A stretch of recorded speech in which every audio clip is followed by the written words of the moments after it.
Hi, I'm Peter Adamson, and you're listening to the History of Philosophy podcast, brought to you with the support of King's College London and the LMU in Munich, online at www.historyofphilosophy.net. Today's episode, The Stronger Sex, Women Scholars and Islam. Quiz time. Which of the following has not been mentioned in these podcasts on philosophy in the Islamic world? A giraffe, a silent film star, or a woman philosopher? Okay, it's a trick question. I've actually mentioned all three. The giraffe was Hiawatha, the silent film star Buster Keaton, and the woman philosopher was, of course, my non-existent sister. If you think a non-existent person can't be a philosopher, all I can say is, try telling that to my sister's face. And what, you might think, could be more appropriate? The only female thinker I've seen fit to mention this whole time doesn't exist. Surely the oppressive arrangements of Islamic societies, from medieval times down to today, have excluded women from pursuing intellectual pursuits. That would make this a very short episode. But it turns out that women have always been allowed to play a part in Islamic intellectual history, even if that part has undeniably been more limited than the one allowed to men. In fact, some of the men we have discussed were taught by women. For instance, the 12th century thinker Abd al-Latif al-Baghdadi, whom we discussed back in episode 171, studied with a female religious scholar named Bint al-Ibari. And the greatest of the philosophical Sufis, Ibn Arabi, studied under a woman named Fatima of Cordoba. Speaking of which, it's actually not true that women have gone entirely unnoticed so far. I did discuss Rabia, a major early Sufi who helped introduce the theme of passionate love for God into Islamic mysticism. That's not a bad place to start with our topic, since women feature prominently in the history of religious asceticism and mysticism from early on in the Islamic world. Here, we can detect a parallel to late antiquity, where we saw several desert mothers joining in the Christian ascetic movement.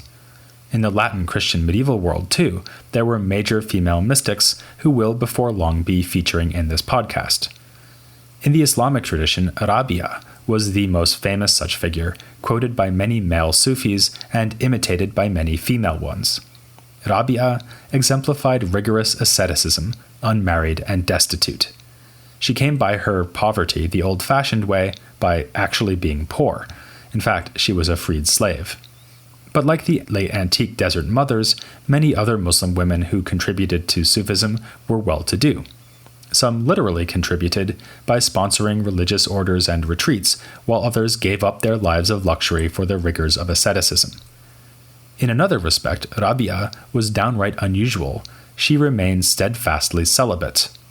This corresponds to the expectations we might have from the Christian ascetic tradition, but in fact most women honored as Sufi saints were married. Even so, they were often seen as having an ambivalent relation towards their husbands and towards femininity itself. Within 100 years of Rabia, who died at the end of the 8th century, we have an interesting example in the person of Ali of Balkh. Unlike Rabia, Ali was from a wealthy background and was well educated in the Islamic sciences of her day. She not only married, but according to some stories, aggressively pursued her husband and teased him for being unmanly in eluding her advances. As his wife, she annoyed him by boldly unveiling herself while studying with a male Sufi teacher. She justified this on the grounds that the teacher was another spiritual partner alongside her husband. In these stories, Ali departs from expectations about women in medieval Islamic society. In fact, her teacher paid her the dubious compliment that she was in effect a man wearing women's clothes. Similarly, Rabia was praised as being no longer a woman because of her intimate knowledge of God. Perhaps then, women mystics were exceptions who proved the rule. Their ascetic lifestyle and intense spirituality freed them from the constraints normally imposed on women in Islamic society, to the point of transcending their gender in the eyes of that society. Yet, female Sufis were not the only women playing a role in the Islamic religious traditions. I choose the word traditions advisedly because of the significant number of female transmitters of hadith, the traditions about the life of the Prophet Muhammad. The earliest transmitters included the wives of the Prophet, who are admired in Islam as exemplars for other women to emulate. Among them, the most important for the reporting of hadith was Muhammad's favorite wife, Aisha. As we saw when we looked at Islamic jurisprudence, reports about the Prophet are a fundamental basis for the law and as a guide for day-to-day life of all Muslims. To ensure the reliability of these reports, hadith scholars traced each of them back through a chain of transmitters who each needed to be trustworthy, indeed above reproach. And well over 1,000 of these reports have chains of transmission beginning with Aisha. These hadith and stories about Aisha herself provide key sources concerning attitudes towards women in Islam. Once it was claimed to her that the Prophet deemed prayer to be interrupted if a woman, donkey, or dog should come between the believer and the direction of Mecca. Aisha rejected the report on the basis of personal experience. The Prophet prayed when she herself was lying in front of him. And I have to at least mention another anecdote in which she scoffed at the notion that, according to the Prophet, a believer could be damned to hell for mistreating a cat. Other reports transmitted by Aisha show her high degree of learning and especially her mastery of detailed legal issues. Given the example set by Aisha, and to a lesser extent the Prophet's other wives, it is no surprise that numerous women were important early transmitters of hadith. Yet there was a steep decline in the participation of women in hadith scholarship following the earliest generations. This is probably because of the increasing specialization of those who gathered and authenticated traditions, often by traveling long distances to interview witnesses. All this required freedom of movement and financial independence, something not available to women at this time in history. But in the late 10th century or so, once the corpus of hadith was better established, women came back into the game. When we hear of men being taught by women, it is often because the women are experts in the prophetic traditions and are passing them on to the next generation. All of this means that, even in the medieval period, and certainly later on, many women, usually wealthy ones, could boast of a high degree of education and expertise in the Islamic sciences. Still, women's education was kept within certain bounds. We've seen many times how central educational institutions were to intellectual developments in the Islamic world, something that is, of course, true in other cultures as well. So a major shift in opportunities for female intellectuals would come only in the later period we've been looking at in recent episodes. Last time, we saw how reform movements in the late Ottoman Empire, partly inspired by European philosophy, resulted in an overhaul of education and the emergence of new political ideas. After the 1908 revolution that gave rise to the modern nation of Turkey, Mustafa Kemal, probably better known to you as Ataturk, would stress the liberation of women as part of a new secularist society. The seeds for this change were already laid in the Ottoman era. We've seen how the Young Turk movement of the late 19th century pushed for secularism and scientism. Part of that political program was an insistence that women should be educated, if only because they represented an untapped economic resource. As one Young Turk intellectual, Namik Kemal, not to be confused with Mustafa Kemal, put it, "The present idleness of women, who constitute more than half the human population, and their entire economic dependence, disturb the balance of the general laws of cooperation and the welfare of mankind." The Young Turks often made the case for their ideology in newly launched magazines and journals, and a parallel development saw the emergence of periodicals written for, and often by, women. The authors of pieces in magazines like The Ladies' Own Gazette were often the daughters of the bureaucrats who were running Ottoman society after the Tanzimat reforms. They contributed literature, advice columns, and political essays, which sometimes reflected explicitly on the question of whether to imitate the model of European female intellectuals. An article published in 1895 by the novelist Fatema Mernissi is a good example. Speaking of the so-called bluestockings, women who pursued salon culture in Britain, she affirmed that their intellectual activities should be adopted by Muslim women, but that their immodest behavior should not. Like the men who set the agenda of the Young Turks, authors like Aliye knew that increased access to education would make all the difference. Against her stance, some argued that this would corrupt girls by making them inappropriately masculine. It's interesting to note that this debate echoes one that had taken place a century earlier in England, above all in the work of the philosopher Mary Wollstonecraft. Her pioneering work vindication of the rights of women is, among other things, a plea for better education for girls. In the past century, such educational reforms have indeed produced the sort of figure who had previously been as non-existent as my sister, politicized Muslim women intellectuals. We might assume that these would all be passionate liberals, railing against the patriarchal nature of Islamic culture. But, and I know you'll be surprised to hear me say this, it's dangerous to make such assumptions. Take, for instance, the Egyptian thinker Aisha Abdarrahman, who published under the pen name Bint Ashati, meaning daughter of the shore. She was born in 1913 and died in 1998. She grew up in rural Egypt, the daughter of an illiterate but supportive mother and a father who was a conservative religious scholar. From inauspicious beginnings, she managed to attend Cairo University and to have an academic career beginning at the time of the Second World War. She's apparently the first woman ever to have produced extensive exegesis of the Quran, but she was not in the business of citing revelation to promote women's liberation. Rather, to quote a study of her by Ruth Roded, when commenting on the Quran, she chose difficult theological Quranic verses with no social implications whatsoever, which seems to be the strategy of an ambitious woman carefully invading a traditional male domain. Yet, Bint Ashati was certainly not an apolitical thinker. Befitting her background, she argued for improving conditions for peasants in the countryside, and she wrote fiction depicting the plight of women in rural society. Also, she did write a scholarly work devoted to the subject of women. As we've seen, Muhammad's wives have always played a central role in Islamic conceptions of femininity, and they provide both the theme and the title of her treatise, The Wives of the Prophet. It is a work rooted in traditional scholarship, with information drawn from the many reports about the Prophet and his companions. But Bint Ashati also imagines the inner mental life of her protagonists, in a sense reimagining the story of Muhammad's life from the point of view of his wives. Still, it's not exactly a statement of feminism. Bint Ashati associates femininity with weakness and repeatedly describes the petty bickering and jealousy among Muhammad's wives.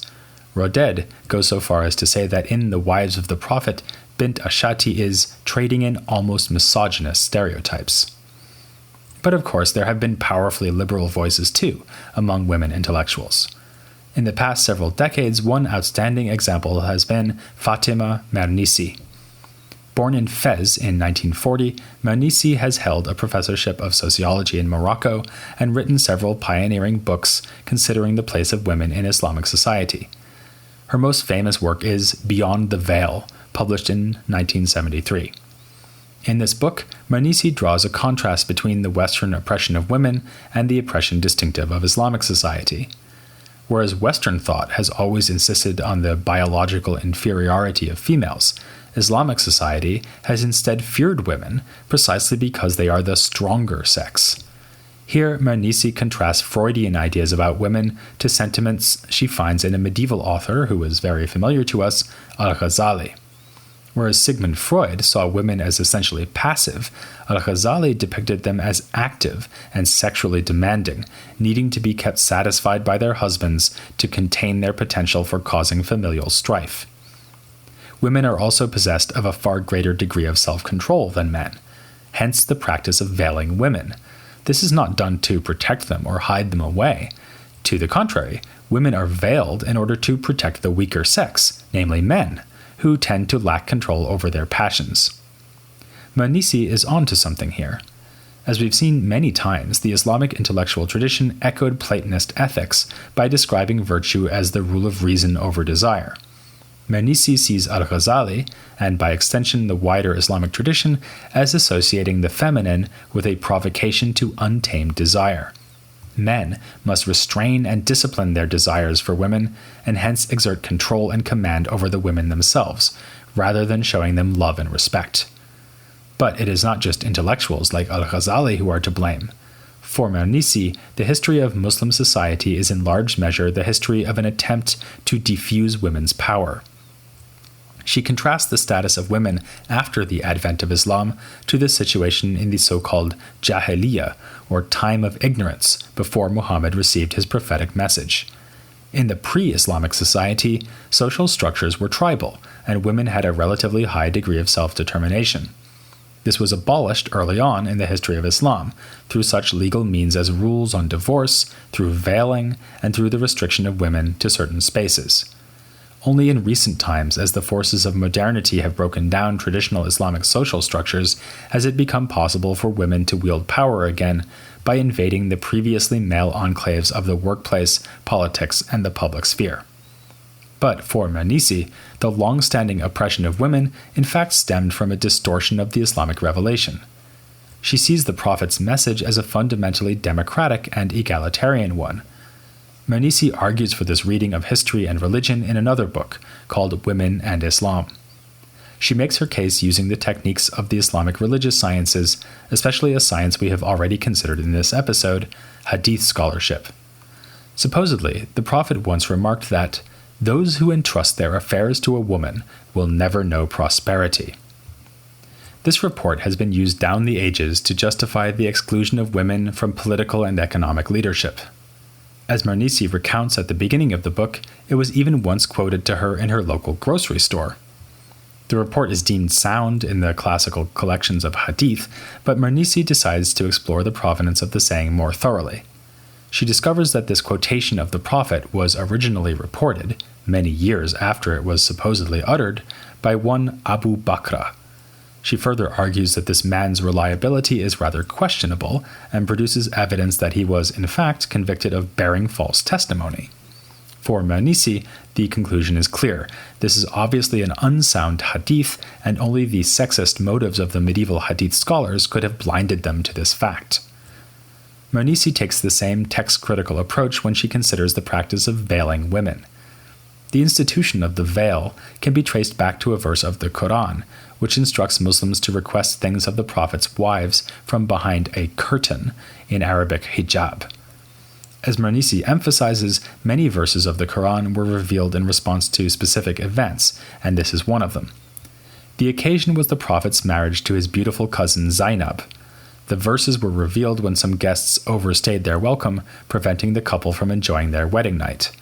For Mernissi, this context indicates that the so-called verse of the hijab was revealed to teach believers a lesson in tactfulness. It has, however, been abused to divide space itself into two realms, the private domestic sphere allowed to women and the public sphere of political and economic action reserved for men.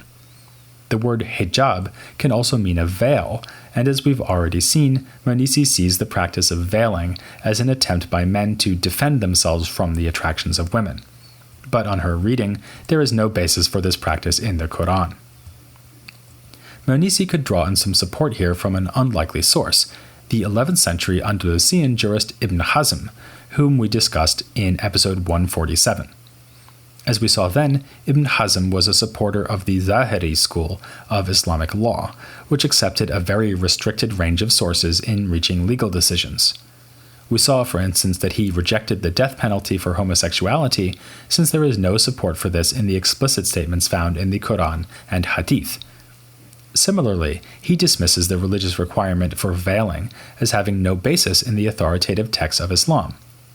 It is sometimes claimed that Andalusian society was unusual in the medieval period for allowing a greater degree of liberty and self-expression to women than was possible elsewhere in the Islamic world. This is a matter of debate, and even more debatable is the possibility that Ibn Hazm had anything remotely approximating feminist leanings. He does tell us himself that much of his early education was given to him by women, for instance in reading the Quran. This confirms again that in medieval Islam, women played an important role in scholarly transmission and in teaching. Still, in this and other cases, Ibn Hazm's woman-friendly rulings were not inspired by his experiences learning at the feet of women. Rather, they were a consequence of his restrictive legal method, which often yielded liberal results simply because he could find no basis for more restrictive practices in the Quran or the Hadith. Ironically, though, Fatema Mernissi does have something in common with Ibn Hazm, and, even more ironically, with the Salafist jurist Ibn Taymiyyah. Like them, she urges a return to the original teachings of Islam, and wants her fellow Muslims to divest themselves of distortions introduced in later Islamic history. For Mernissi, the distortions began almost immediately, in part thanks to the first Caliph Umar. Though she admits that he had many admirable features, she also produces evidence that Umar was very hostile towards women. And he was, of course, only one of a long series of rulers and scholars whose misogyny led them to twist the revelation towards oppressive ends. Islam's true teaching concerning women, for Mernissi, is represented not by unsound anti-feminist hadith or the wearing of veils, but by a verse revealed to Muhammad after his wife, Salama, asked why the Quran only ever spoke about men. In response, Muhammad received a revelation that seems to set women and men on a par. God shows forgiveness and gives reward to women and men who have surrendered to God, women and men who believe, women and men who show charity, and so on. Mernissi suggests that this verse was sent down in answer not just to an idle question by Salama, but a wider demand from the women of the community for protection within the laws of the new religion. This demand was providentially answered, not only by that verse, but by the institution of laws protecting the women's right of inheritance. As these examples show, the status of women in Islam is inextricably bound up with interpretation of the core Islamic texts, the Quran itself, and reports concerning the sayings and deeds of the Prophet and his companions, including his wives. Mernissi puts her faith in what she calls memory, a recalling of the original intention of the Islamic revelation. She is convinced that the correct interpretation will give women their rightful place as equal partners within the family and in religion. It's not my place to say what is and is not the true interpretation of these texts, but I do plan to continue giving women their rightful place in the history of philosophy. Soon we'll be turning to philosophy in medieval Christendom and meeting great women figures like Hildegard of Bingen. First, though, we need to finish our look at the Islamic world, with 3 final episodes that will continue to bring our story into the 20th century. So man up, or woman up, and join me next time as I continue to discuss recent philosophical developments in the Islamic world, here on The History of Philosophy Without Any Gaps.